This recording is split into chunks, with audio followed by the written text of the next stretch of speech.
Good morning. Happy Father's Day, as has been said now. I think this is the third time. But I love being a dad. I've wanted to be a dad since I was a kid, and I wanted. I always dreamed that I would have a couple of boys at least, to go hunting and fishing with me to get deer guts and fish guts on their jeans. And instead, I got sugar and spice and everything nice. And I'm sure glad to be the dad of two wonderful young ladies. Happy Father's Day to all you dads and grandfathers. Um, in the year 1900, there were 79,850 people incarcerated in the United States, and William Golden was one of them. He spent 8 years in prison in Mississippi, where he was born and raised, and those 8 years that he spent in prison were the most prolific of his songwriting career. You might recognize the name of a couple of the hymns that he wrote while in prison. Uh, a Beautiful Life, and Where the Soul of Man Never Dies, or To Canaan's Land, I'm on My way. The reason I want to conclude this series from the songbook with Where the Soul of Man Never Dies is really just because it was my favorite hymn growing up, and I get to choose the songs. So that's what we're doing this morning. I got to tell you, I'm not much of a song leader. And in fact, I'm more of just a song starter. But I remember as a kid on Sunday nights when they would let anybody, and I mean anybody, take a stab at song leading.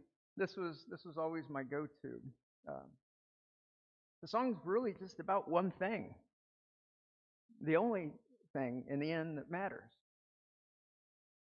the hope for which we strive as Christians. To Canaan's land, I'm on my way, where the soul never dies. My darkest night will turn today, where the soul never dies. Now, Canaan, you remember, that was the place that God promised Abraham whenever he called him to leave everything familiar and to follow by faith. And so Abraham, he set out, as Hebrews says, not knowing where he was going. Abram left home without a map, no timetable, no guarantee of anything, just the word of God. And on his journey to Canaan, he endured famine and heartache and strife, family strife, disappointment, years of waiting. But he kept moving forward because he believed that God's promises were more certain than the circumstances he was surrounded with. 6 centuries later than Abraham's descendants, they also set their faces for Canaan. They had been delivered from slavery in Egypt. They followed Moses into the wilderness, bound for Canaan. What should have been a pretty fast trip, though, took 40 years. They buried parents in the wilderness. They buried grandparents in the desert. They buried an entire generation in the desert before Joshua finally led the nation across the Jordan River into that promised land. So what is Canaan? Canaan is the place that pilgrims travel. It's a destination of people who trust God enough to keep on walking when the road is long, when the future is not certain. I think that's probably why William Golden chose Canaan as the symbol for heaven in this hymn, don't you? Because in one sense, every Christian is Abraham.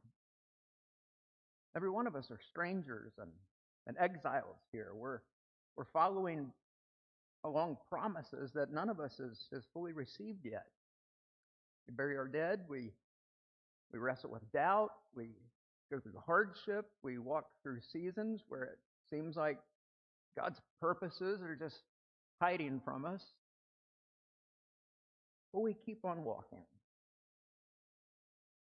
We keep believing We keep walking because we keep believing that there's a better country ahead. We believe there's a city whose maker and builder is God. We believe that beyond this wilderness lies our inheritance. And when we finally arrive, every mile of the journey will make sense, I think. Every burden will be laid down. Every promise will be fulfilled. Like the hymn says, my darkest night will turn to day. I've had a few dark nights. You had a few dark nights?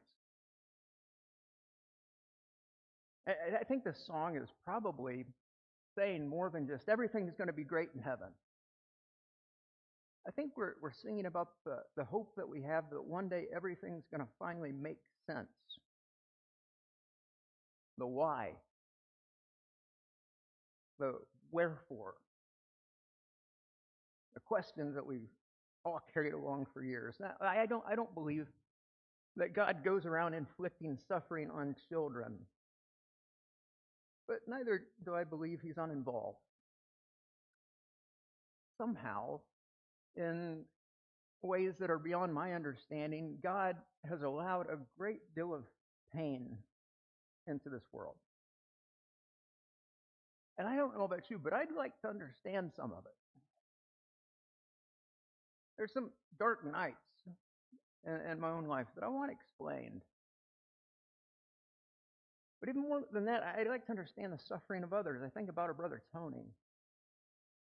And Joe and I, we went to visit Tony yesterday at Inova, the rehab center down in Mount Vernon. By the way, Tony, he sends his love and his thankfulness for your prayers. He's making progress, isn't he? But he's still facing a long road. Now, if you don't know Tony, he's one of these people who are just almost impossible not to love. He's the kind of brother who's got a smile that just lights up a room, and he's somebody who just genuinely enjoys people. And what happened? It all began with an infection in his knee that put him in the hospital, and then he had a stroke, and he was in the ICU, and now he's in rehab. And the aphasia seems especially cruel for someone who loves conversation so much. I have questions about that. Or I think about my friend Nick, his adopted brother Raymond. Spent a lot of time with him in high school. Raymond, he was born with fetal alcohol syndrome and also this rare genetic condition called Lesch-Nyhan syndrome. And Lesch-Nyhan syndrome is this disease that causes severe neurological problems, but also compulsive self-injury. And so for much of Raymond's life, his arms and his legs have had to be restrained so he can't hurt himself. Actually, his teeth had to be removed because he bit through his own lip, and he's got to be fed through a tube. When he was 19 years old, his greatest joys in life were watching Teletubbies and getting a glass of prune juice at night. His entire life is one long dark night. And I want to see that light in the light of day. I want to understand what God was doing. I want to know how all of this sorrow fits into a story that ends in glory, because I know that it has to.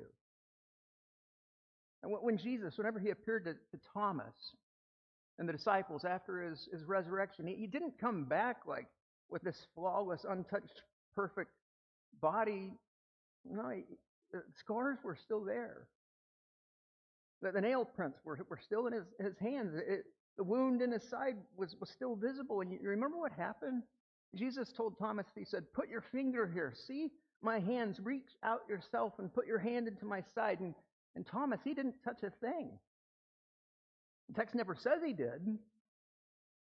But he collapsed in worship and he exclaims, "My Lord and my God." And I've often wondered in that moment, is Thomas, is he finally understanding something that he couldn't have understood on Friday? Because the wounds of Jesus, they're still present, but now they mean something entirely different in light of the resurrection. The scars remain, but they've been somehow translated and swept up into this larger story that's so glorious that the marks of crucifixion now inspire worship. That's what I want to know. I want to know how this all fits together, don't you? I want to know how the suffering of faithful saints fits into God's purposes. I want to know why some people carry burdens that seem unbearably heavy. I want to know why some prayers are answered immediately while others just seem to echo back unanswered for years. I want to know why Tony has to endure months of painful rehab. I want to know why some parents bury children. I want to know why some marriages flourish but others break apart. I want to know why good people sometimes suffer so much and wicked people seem to prosper. I don't think I'm the only one. Let me tell you what gives me hope. If God can take the darkest day in human history, that a sinful man nailed the Son of God to a cross, and if he can weave that into the salvation of the world, then maybe he can redeem every dark chapter of our stories too. And you think about a tapestry. On the back side of it, it doesn't resemble much at all, just a bunch of loose frayed threads, right? But on the other side, the image comes together. One day we're going to see nothing was wasted. Not the tears, or the waiting, or the disappointments, or the heartaches, not even the graves. One day we're going to see how every thread was woven by the hand of God into a tapestry too big for us to appreciate on this side of eternity. And when we see it, we're going to do what Thomas did. Fall down and worship. Because we're going to discover somehow that even our wounds have been translated into praise. Maybe that's part of what we're singing when we sing My Darkest Night Will Turn Today. Not simply that heaven's going to be pleasant, yeah, of course. But one day everything hidden will be revealed. Every tear will be accounted for. Every sorrow will be justified. And so when we sing To Canaan's Land, I'm on my way, we're putting ourselves, do you see, in the position of Abraham and Moses and Joshua and Israel. Like Abraham, we're following God by faith to a country we've never seen. Like Israel, we're crossing a wilderness. Like Joshua, we're looking for a promised inheritance. Like all of them, we believe that after the wilderness is going to come home, where the soul never dies. What's the soul? What's the difference between a soul and the spirit? Sometimes the Bible uses these terms kind of in overlapping ways, but generally speaking, it's this: the spirit is the life God breathes into us. And the soul is the living person that results. That is the whole self, body, spirit together. And then maybe that's why the hymn says, where the soul never dies. Because one day, the whole person of you, the person that God created, redeemed, and has restored, is going to be a resurrected child of God who will live forever in the presence of Christ. No more strokes, no more aphasia, no more wheelchairs. No more genetic disorders, no more hospital rooms, no more dark nights. One day, my darkest night will turn today, where the soul never dies. But I think my favorite promise in this song is found in the chorus. Especially today, as this is my last Sunday ministering the gospel with you here in Falls Church. Dear friends, there will be no sad farewells. At 42 years old, I'm blessed in that most of my lifelong friends are still living. I know many of you have buried loved ones, a spouse, a child, a parent, siblings, dear friends, and that kind of separation, it leaves an ache that never completely goes away, right? Others of you've known different kinds of separation. Some are separated from loved ones by thousands of miles. Poor Ashley's here and Bears in Texas. Others or separated because of strained relationships or alienation or estrangement. Sometimes the hardest goodbyes are when both people are still alive. Um, Lord willing, when we get to Franklin, Tennessee this week, I'll be moving to the 15th city I've called home in 42 years. I hope it's the last move of my ministry because I'm tired of saying goodbye. I'm tired of loving people and leaving them behind.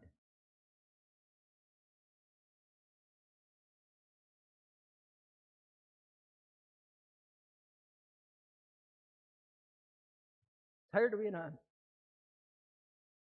being hundreds of miles away. Somebody I care about is hurting.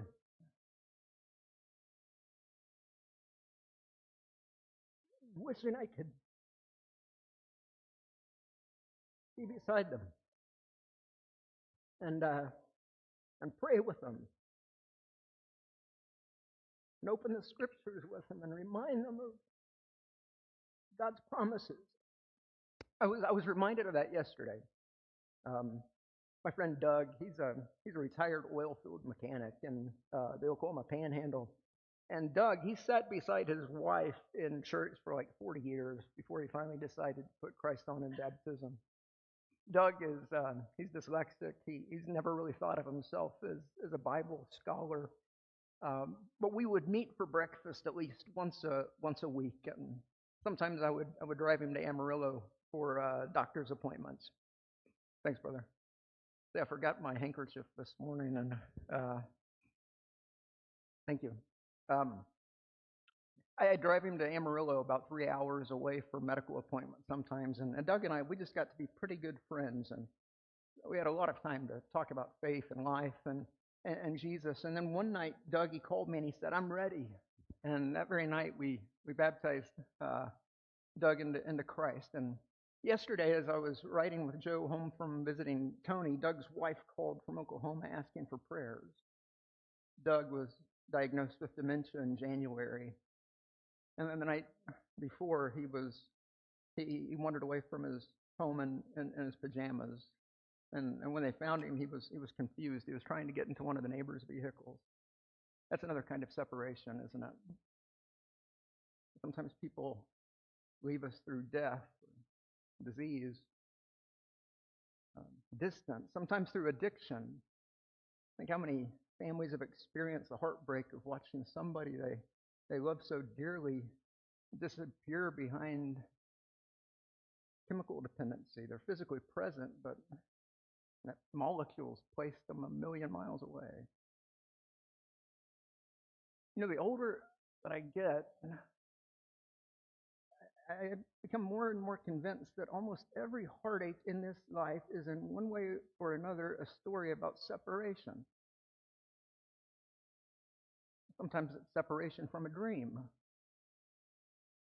Athlete loses a career to an injury, or a businessman loses his company that he spent 30 years building, or the farmer loses the land that's been in the family or generations, or been in the family for generations. I mean, that's one of the reasons heaven sounds so wonderful. Nobody's ever leaving.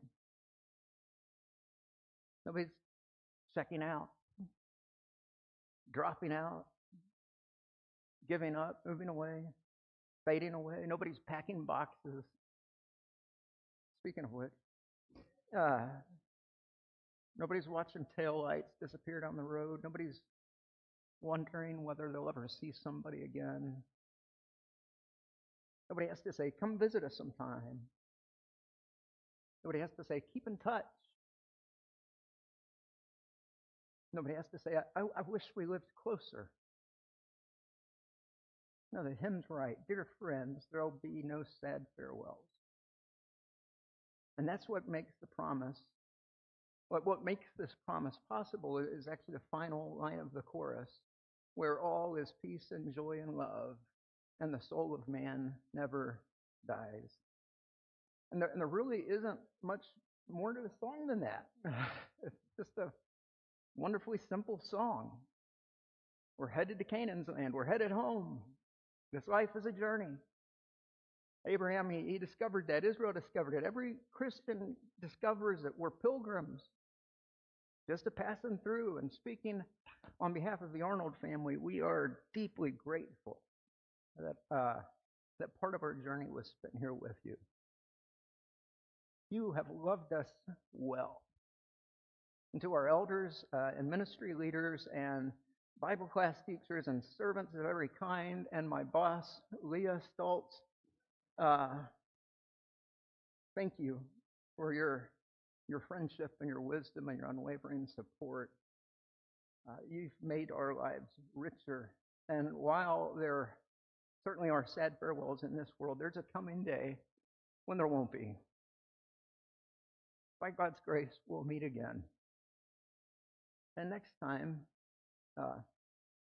nobody has to leave. If we can bless you this day, won't you come? As together we stand and sing.